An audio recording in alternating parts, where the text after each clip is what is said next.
Russian President Vladimir Putin says he is ready to host Ukrainian President Vladimir Zelensky in Moscow, but insists such a meeting must have substance. Franco Baranda will give us the details. Speaking to reporters in Beijing at the close of his 4-day visit to China, Putin stressed that talks for the sake of talks are a path to nowhere. But a meeting with Zelensky is indeed possible. It is possible. I never rule this out. If the meeting is well prepared and if it leads to a positive potential outcome, it is possible.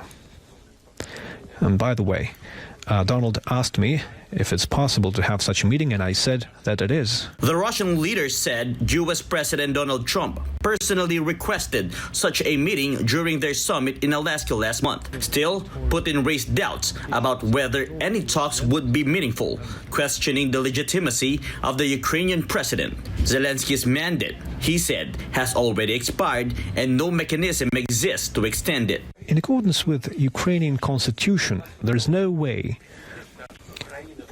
to extend a president's term. There is no tool in the constitution to do that. After you serve your 5 years as president, your time is over. There is a provision that says that under martial law, elections shall not be held. That is true. But it doesn't mean that the president's term is prolonged.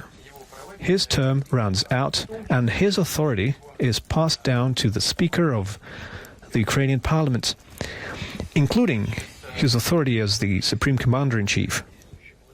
So what should the current government do if they want to be legitimate and take part in the settlement process?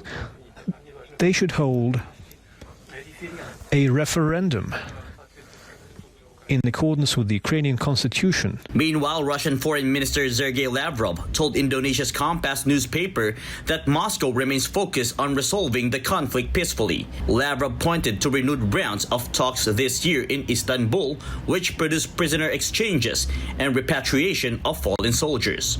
Reporting for Newsline World, Franco Baranda, SMNI News.